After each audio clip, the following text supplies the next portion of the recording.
सोना all time हाइस पे है और चांदी की बात करें तो यहाँ पर भी लगातार तेजी है और यही रीजन है कि हमने एक बहुत बड़ा पैनल यहाँ पर तैयार किया है जो आपको बता सके कि इन हाई प्राइसेस में क्या करना है और यहाँ से प्राइसेस दिवाली तक, साल के खत्म होने तक कहाँ जा सकते हैं। हमारे साथ हैं निर्मल बैंक सिक्योरिटीज के कुणाल शाह, पृथ्वी फिनमार्ट के मनोज जैन, मोतीलाल ओसवाल से नवनीत दमानी, केडिया एडवाइजरी से अजय केडिया, कोटक सिक्योरिटीज से आनंद बनर्जी एंड कुंवरजी ग्रुप से रवि देओर। आप सबका कार्यक्रम में स्वागत है। कुणाल, आपसे जानना चाहेंगे, ऑफकोर्स फंडामेंटल्स का डिस्कशन तो हम करते ही रहते हैं, लेकिन एक सवाल जो सब पूछना चाहते हैं वो ये कि क्या यहाँ पर खरीदें और अगर खरीदें तो कितने लंबे समय के लिए खरीदें, दिवाली तक प्राइसेस कहाँ जाएंगे और अब एक क्या रेंज बनती हुई नजर आ रही है अगले 3-4 महीने के लिए इंडियन मार्केट्स में। जी क्वाइट राइटली आपने कहा। सो अभी जिसको भी अभी गोल्ड परचेज करना है, जो भी है, सो उनका होराइजन 3 महीने 4 महीने का नहीं होना चाहिए, because this is the time when gold is given. मैं तकरीबन 20 साल से कमोडिटी मार्केट देख रहा हूँ और 30% रिटर्न, मतलब मैंने मेरे 30 साल के करियर में एक साल में 30% रिटर्न बनते हुए बहुत रेयरली देखा है। सो छोटे मोटे प्रॉफिट टेकिंग करेक्शन बीच बीच में आते रहेंगे। डायरेक्शनल व्यू ऊपर है। So if you want to buy gold, okay, you have to have a vision of next 2 to 3 years. So अगर gold is heading towards $3,200, for that to happen it is going to take some time. और अगर fast भी बढ़ जाता है तो time नहीं करने जाना चाहिए आपको। अगर जो लेना है उसकी थोड़ी क्वांटिटी अभी ले लीजिए, थोड़ा नीचे आता है तो और ऐड कीजिए। कोई बड़ी मंदी, बड़ा क्रैश, वो सब की गुंजाइश नहीं है। We are in a time where central banks are buying 1000 tons of gold. We are in a time when the gold ETFs have again started to buy gold aggressively. Geopolitical concerns are at a heightened pace right now. और de-dollarization process भी full fledge में चल रहा है। तो ऐसे में gold में मंदी होने की कोई जगह नहीं है। छोटे करेक्शन आते रहेंगे, बट डायरेक्शनल व्यू अभी भी तेजी का है। एंड नेक्स्ट साल का कंजर्वेटिव टारगेट $3000 है। ऑल राइट, कंजर्वेटिव टारगेट अगर 3000 है तो एग्रेसिव क्या है? So, like in aggressive scenario, it's very difficult to predict the black swan events. जैसे रशिया और नेटो के बीच में कोई बड़ा कंफ्लिक्ट हो गया और मिडिल ईस्ट पे कोई बड़ा कंफ्लिक्ट हो गया। सो ये सब चीज प्रिडिक्ट नहीं कर सकते हैं। But in that scenario I will not be surprise कि गोल्ड $3200 $3300 की और भी जाता है तो। बट एटलीस्ट कंजर्वेटिवली मैं कह सकता हूँ, जैसे मैं पहले $2500-2600 कहता था, ऐसे अभी कंजर्वेटिवली $3000 तो ऑन द कार्ड्स लग रहा है।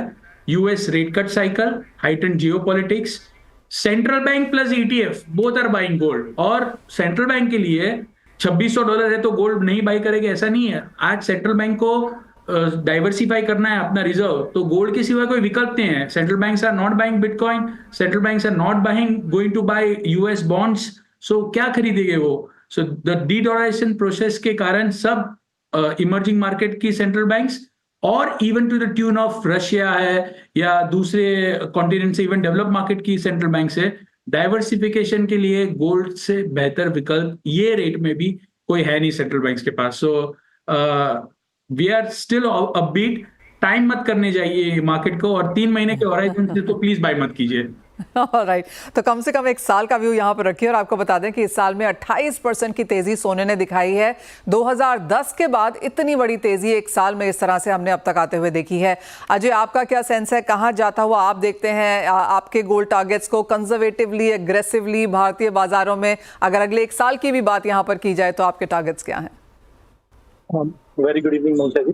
ठीक है, मुझे ऐसे ध्यान है पिछले दिवाली पे मैंने रिपोर्ट निकाली थी जहाँ पे 24 तो सोना जब रखा था तब अराउंड 1750-1800 के आसपास गोल्ड चल रहा था।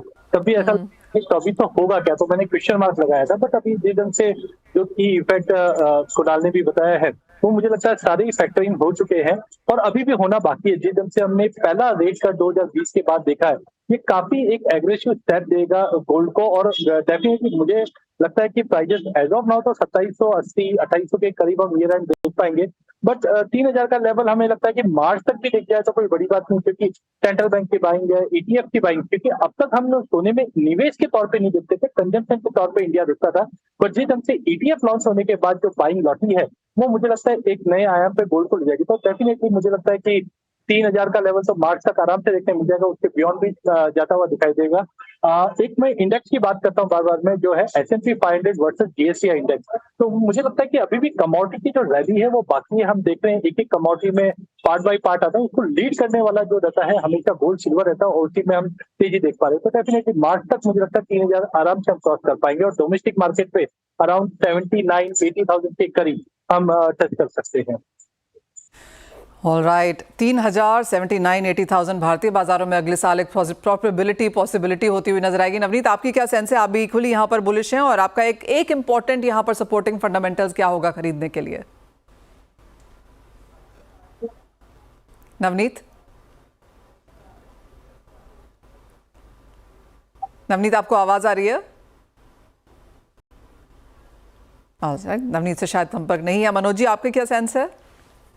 नमस्कार मनीषा जी, बिल्कुल यहाँ पे काफ़ी सारे फंडामेंटल्स के बारे में जो है कुणाल ने और अजय जी ने जिक्र किया है, लेकिन एक और इम्पॉर्टेंट चीज़ ये है कि हमने यूएस फेड रेट कट की साइकिल की शुरुआत के साथ में डॉलर इंडेक्स को 100 के नीचे जो है फिसलते हुए देखा है।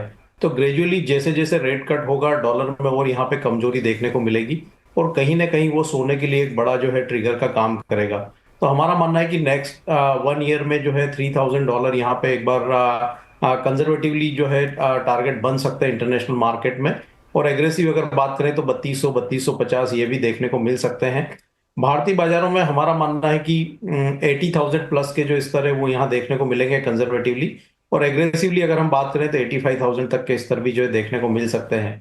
तो ओवरऑल फंडामेंटल काफी बुलिश है, और एक स्ट्रक्चरल बुल रन जो हम कह सकते हैं उसमें सोना जो है अभी ट्रेड हो रहा है। तो ये तेजी यहाँ पे आगे और भी सस्टेनेबल रहने वाली है, और अच्छी बढ़त की संभावना यहाँ से भी नजर आती है। ऑल राइट, तो एक तरफा व्यू है यहाँ पर कि यहाँ से तेजी बनी रहनी चाहिए, यानी कि आपको शॉर्ट करके यहाँ पर बिल्कुल काम नहीं करना है। रवि, अगर यहाँ से खरीदने की राय दें तो आपको क्या लगता है कितने लंबे समय के लिए आप होल्ड करने की सजेशन देंगे? लग रहा है कि जो अपकमिंग क्वार्टर है इसमें प्राइसेस में ये फर्मनेस है वो बनी रहेगी। काफी सारे रेशनल्स है एंड काफी सारे फंडामेंटल्स है जो प्राइस को सपोर्ट कर रहे हैं। यहाँ पे कोई सेलर नहीं है, मींस के अभी तक जो ETF का सेल आ रहा था उन्होंने भी अपना साइकिल टर्न किया है, एंड बढ़ के जो लिक्विडिटी का फैक्टर है वो काफी बड़ा होगा। चाइना ने जिस हिसाब से monetary and non monetary stimulus measures announce किए हैं, मुझे लग रहा है कि इसकी फेस्टिविटी डिमांड काफी स्ट्रांग होगी। इंडिया की भी festivity demand due to duty cut काफी स्ट्रांग है। अगर ये ड्यूटी कट ना होती तो हम जो टारगेट की सब बात कर रहे हैं वो टारगेट के ऊपर प्राइस ट्रेड करते होते। आई थिंक मुझे लग रहा है कि 79,800 तक के लेवल भी पॉसिबल है। एक क्वार्टर के लिए सोना में बाय करके चलना चाहिए। आई थिंक टिल जब लूनर फेस्टिविटी आएगी जो चाइना का न्यू ईयर है, तब तक मुझे लग रहा है कि प्राइसेस में कोई बड़ी गिरावट नहीं आ सकती। थोड़े फंडामेंटल थोड़े रेशनल्स पे जब इवेंट हैपनिंग होगा तब थोड़ी वोलेटिलिटी जरूर से रहेगी, क्योंकि प्राइसेस ने काफी हद तक फंडामेंटल से उसको प्राइस इन करना चालू किया है। आई थिंक मुझे लग रहा है कि जो एक फैक्टर आप बात कर रहे थे वो मुझे लग रहा है कि जो नेक्स्ट फैक्टर अभी जो गोल्ड को पुश दे सकता है वो लिक्विडिटी है, क्योंकि अभी इंटरेस्ट रेट कट हो रहा है तो काफी बड़ा पैसा है वो बॉन्ड मार्केट से निकल के मींस के रिस्क ऑन असेट क्लास में जाएगा। इक्विटीज के वैल्यूएशन कंपैरेटिव एट पार हो चुके हैं, तो मुझे लग रहा है कि अब जो सेफ हेवन के लिए गोल्ड के अलावा कोई बड़ा अभी ऑप्शन मुझे दिख नहीं रहा। जापानीज येन था, पर जापानीज येन जो इतनी वोलेटिलिटी दिखा रहा है वो खुद रिस्की हो चुका है। तो आई थिंक गोल्ड के अलावा safe heaven and portfolio diversification के लिए अभी एक ऑप्शन नहीं दिख रहा है। ऑल राइट, जी हाँ, एब्सोल्युटली। जिस तरह की तेज़ी हमने सोने में आते हुए देखी है अटूट है, और एब्सोल्युटली इस साल का लो $1992 अनाउंस है, और उसके बाद हम 2670 और उसके ऊपर के लेवल्स भी यहाँ पर बनते हुए न देखे हैं। नवनीत, आप कैसे देखते हैं, और आपके गोल्ड के targets by the end of this year अब कैसे हैं? कल मनीषा जी काफी अच्छी स्पीड में हमने गोल्ड प्राइसेस को भागते हुए देखा। मैं तो कहूंगा कि चल रहे नहीं, ये जिस स्पीड में चल रही है, एंड आई थिंक जो एक्सुबरेंस है या जो वोलेटिलिटी है ये काफी इम्पैक्ट करने वाली है बचे हुए इस अगले 4 महीने में 3 महीने में। तो मुझे लगता है कि यहाँ पर इन्वेस्टर्स अगर लॉन्ग टर्म के हिसाब से नहीं आ रहे तो उनको वापस रीअसेस करना चाहिए कि उनको गोल्ड में इन्वेस्ट करना है, बिकॉज करीब 30-32% का रिटर्न एक साल में कोई मामूली बात नहीं है गोल्ड जैसे एसेट क्लास को देना। आने वाले अगले 2 साल में तेजी रहेगी, डेफिनेटली कंटिन्यू रह सकती है। 3,000, 3100, 3200 जो भी टारगेट डिस्कस किया जा रहा है पॉसिबली हो सकता है, बट इस साल में यहाँ से सस्टेन्ड अपसाइड देखना थोड़ा सा क्वेश्चनेबल हो सकता है। तो अगले 2-3 महीने में मैं थोड़ा सा कॉशियस आउटलुक रखना चाहूंगा, तो एक रिट्रेसमेंट का वेट करना चाहूंगा। फोमो होगा चलेगा, बट यहाँ पर रिस्क रिवॉर्ड नहीं बैठ रहा है कोई एग्रेसिवली लॉन्ग करने के लिए, तो थोड़ा सा करेक्शन या cool off will be warranted before we step up. 2650-2700 was our expected target, which is very much where we are trading. तो यहाँ से incremental gains थोड़े से limited लग रहे हैं। तो मेरे हिसाब से दिवाली या न्यू ईयर से पहले वो 2700 का डॉलर एग्जॉस्ट होके करेक्शन आ जाए, ये ब्राइट पॉसिबिलिटी है। एंड मे बी उसके बाद हम रीअसेस करेंगे कि इसको रिवाइज करके 3000 जाना है, 3100 जाना है। But as of now we are sticking to 2700 as of. Okay 2700 बहुत दूर नहीं है और काफ़ी हद तक मेटल फोकस का भी यही मानना है कि यहाँ पर कुछ रेजिस्टेंस आ सकता है, कुछ करेक्शन आएगी, क्योंकि बहुत सारे लोग ऑन द साइडलाइंस हैं जिन्होंने सोना नहीं खरीदा, वो इन करेक्शंस का इंतजार करेंगे, वो खरीदेंगे और एक बाउंस बैक यहाँ पर फिर से आएगा, यानी कि तेजी तो पक्के तौर पर है। लेकिन इसी के साथ एक छोटे से ब्रेक का समय है, लौटेंगे तो बात यहाँ पर करेंगे चांदी की, क्योंकि यहाँ पर जिस तरह की गोल्ड सिल्वर रेशियोज हैं, जिस तरह के फंडामेंटल्स हैं, काफ़ी सपोर्टिव है। यहाँ पर क्या टारगेट्स हैं बताएंगे आपको। हाइज हैं और आगे लगातार बने रह सकते हैं। चांदी अपने ऑल टाइम हाई से काफ़ी नीचे है, लेकिन जिस तरह का पुश थ्रस्ट इस बार इंटरेस्ट यहाँ पर चांदी में आया है वो भी काबिल तारीफ है। पिछले 12 महीने की बात की जाए तो करीबन 32 से 35% की तेज़ी चांदी में भी देखने को मिले है। आनंद, आपको शो में शामिल करना चाहेंगे, आप कैसे देखते हैं बिटवीन गोल्ड एंड सिल्वर, आप किसको चूज़ करेंगे और स्पेशली सिल्वर में अब यहाँ से क्या टारगेट्स हैं इस साल के अंत तक? नमस्कार and a very good evening to everybody.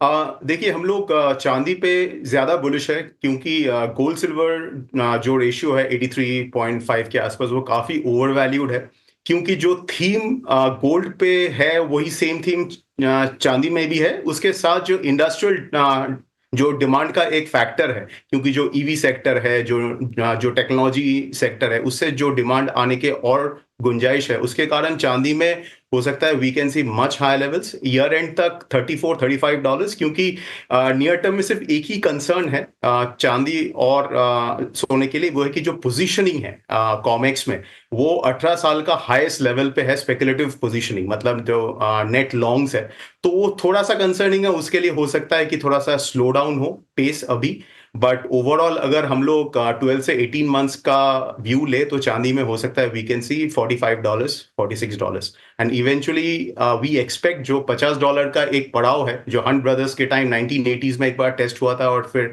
JP Morgan squeeze 2011 में टेस्ट हुआ था, वो टूटना चाहिए और चांदी को काफी बड़ा उछाल हम लोग को देखने को मिल सकता है in the coming years. Absolutely $45 अगले 1-2 साल में, यानी कि चांदी में अच्छी खासी तेजी है। अजय, मैं आपसे पहले बात कर रही थी और आपका भी यही व्यू था कि चांदी में जोरदार तेजी है, और आप कैसे देखते हैं गोल्ड सिल्वर रेशियो को? डेफिनेटली अगर मैं बात करता हूँ, चांदी एज कम्पेयर टू गोल्ड अभी भी अंडर परफॉर्मिंग रही है, बिकॉज कोविड के बाद से ही हम देख रहे थे कि इंडस्ट्रियल पुश था वो इतना ज्यादा नहीं बन पा रहा था। देखिए पिछले 10-12 सालों में चेंजेस क्या आया, बाइंग आउटपुट में कोई चेंजेस नहीं है, बट हम ग्रीन एनर्जी की तरफ देखें तो वहां पे झुकाव ज्यादा रहा है, ईवी के अंदर, सोलर पैनल के अंदर, तो इसकी वजह से चांदी का जो कंजम्पशन पैटर्न है वो थोड़ा चेंज हो चुका है और उसी की वजह से ये स्पाइक की उम्मीद है।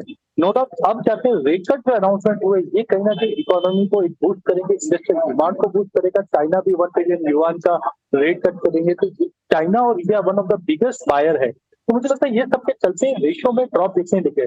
अगर रेशियो को मैं 50 साल का रेशियो देखता हूँ तो नीचे में मैंने 25 का लेवल देखा था 2011 अप्रैल में, और हायर साइड में रिसेंटली हमने देखा था कोविड से समय 128, लेकिन ओवरऑल पिछले 50 साल में ये 90 के ऊपर कभी सस्टेन नहीं किया। और 2024 में हमने 3 से 4 बार देखा कि 90 का लेवल छूने के बाद मार्केट करेक्ट करता है। रिसेंटली हमने मई में देखा था 72 तक का लेवल, जब चांदी में एक अच्छा खासा बाउंस बैक आ गया था। तो मुझे लगता है कि चांदी में अगर हम ओवरऑल अगले 1.5-2 साल की बात करें तो डाउन साइड में रेशियो मुझे लगता है कि करीबन 62 के आसपास भी अगर आता है तो definitely silver can double from here also. Dollar terms में डेफिनेटली जो 1980 का या 2011 का हाई है वो टूटता हुआ दिखता है, और चार्टिकली भी देखें तो 14 साल का एक राउंडिंग बॉटम बना हुआ है। ये अगर ब्रेकआउट आता है तो $70-72 का लेवल भी दिखेगा, but that is too early to say right now. But industrial demand और बाकी जो फैक्टर्स है वो सपोर्टिव है, जो मुझे लगता है ईयर एंड तक या हम मार्च तक की बात करें तो $38 से $40 को आराम से देख सकते हैं, जो कि डोमेस्टिक मार्केट में 1.25 लाख के आसपास चांदी होते हुए दिखती है। अगले पिछले 2-3 सालों में कुछ भी सरप्राइज नहीं करता, क्योंकि अगर हम 1500-1700 में 2400 की बात कर रहे थे और 2400 में 3000 की बात कर रहे थे, और चांदी में अगर 30 के 40 से 50 से $60 की बात कर रहे हैं, तो क्लियरली जिस तरह के बाजार है ये सारी कुछ पॉसिबिलिटीज़ हैं। कुणाल, आप तो मुझे ये बताइए कि अगर मुझे चांदी खरीदनी है तो अभी लेनी चाहिए कि दिवाली पे लूँ? टू बी वेरी फ्रैंक अभी लेनी चाहिए। उसका रीजन मेरे हिसाब से है, चांदी में आज से अगर लास्ट 3 महीने 4 महीने से जो सबसे बड़ा रीजन था अंडर परफॉर्मर रहने का, that was because of the China में आप प्रीमियम देखते थे चांदी का, that has come down. Now suddenly all of a sudden when US ने इंटरेस्ट रेट कट किया, ऐसे टाइम में ही चाइना ने स्टिमुलस दिया है इन टर्म्स ऑफ हाउसिंग में जो रिलैक्सेशन दिया है, और 50 बेसिस पॉइंट्स का RRR cut and more stimulus is expected, ऐसा हिंट दिया है। So at that time when US economy US में लिक्विडिटी ईज की है, चाइना डबल जोर से ईज कर रहा है। So this is very much like a electric warfare rather than a actual warfare. So inflation US को नीचे चाहिए, और now again commodity will start going up because of the China thing. So ऐसे में silver as compare to gold is under performer. Silver की fundamental gold से demand और supply point of view से अगर आप देखेंगे तीसरा साल होगा ये लगातार डेफिसिट का सिल्वर का। सो कमोडिटी में शॉर्टेज का कोई भाव नहीं होता है, और that is the scene with silver. सबको लग रहा है कि आज सिल्वर 9% ड्यूटी जो इंडिया में हमने कट होते हुए देखा, so silver is already trading as per that parity around 97,000 98,000 अगर ड्यूटी कट नहीं होती थी तो। सो प्राइस बढ़ गए, पर क्या डिमांड कम होगी यहाँ से, that is to be seen. मुझे नहीं लग रहा है कि जो नई डिमांड है उसमें सिल्वर इवन 92 से 95 होती है या $35 होती है तो डिमांड पे बड़ा हिट आएगा। अगर ये $40-45 हो जाती है तो थोड़ा बहुत इम्पैक्ट आ सकता है, but of now silver still looks better. छोटे मोटे मैं सेम चीज कहूंगा, 3 महीने के व्यू से मत लीजिए कोई भी चीज। ऑलरेडी हमने लास्ट 1 महीने में बड़ी तेजी होते हुए देखी है, सो थोड़ा बहुत नीचे आ सकता है, पर आप इसको थोड़े लंबी अवधि से लीजिए। गोल्ड और सिल्वर दोनों में अभी भी तेजी बाकी है, और अगर यहां से भी आप लेते हैं तो कंजर्वेटिव 8-10% आपको आने वाले 2 साल तक 8 to 10% कंजर्वेटिव रिटर्न और भी देता रहेगा। फिलहाल मंदी दिमाग में मत रखिए, छोटे मोटे करेक्शन वो हमारे हाथ में नहीं है, बट मंदी 2 साल में 8 से 10% की तेजी आ सकती है, 4 साल में काफी और भी तेजी आ सकती है। इस तरह की रिपोर्ट्स ऑलरेडी मार्केट में है। मनोज जी, आपका क्या व्यू है चांदी पर? आने वाले 3 महीने में, इस साल के अंत तक आप चांदी कहाँ देखते हैं? इस साल के अंत तक की अगर बात करें मनीषा जी, तो यहाँ 97-98,000 तक के स्तर जो है ये साल के आखिर तक देखने को मिल सकते हैं। लेकिन अगले साल हमारा मानना है कि यहाँ पे जो चांदी है वो $42 तक के जो स्तर है इंटरनेशनल मार्केट में दिखा सकती है 2025 के आखिर तक, और 1,25,000 के जो भाव है वो भारतीय बाजारों में दिख सकते हैं। क्योंकि चाइना ने जिस तरह से यहाँ पे स्टिमुलस की शुरुआत की है, तो निश्चित रूप से वो ओवरऑल इंडस्ट्रियल मेटल के लिए बड़ा पॉजिटिव रहेगा, और सिल्वर यहाँ पे आउट परफॉर्मेंस जो है नेक्स्ट 1 ईयर में दिखाती हुई नजर आएगी गोल्ड के कंपैरिजन में। तो चांदी में काफी बुलिश यहाँ से जो है ट्रेंड नजर आता है, और अगले 1 साल में अगर हम 2025 के आखिर तक की बात करें तो 1,25,000 तक के जो लक्ष्य वो भी यहाँ संभावित नजर आते हैं। नवनीत, आप यहाँ पर इक्वली बुलिश हैं, और मुझे याद है कि मोतीलाल ओसवाल ने 1 लाख पार की बात यहाँ पर की भी थी, और वो लेवल्स बहुत दूर नहीं है। अब कोई नेक्स्ट टारगेट्स हैं?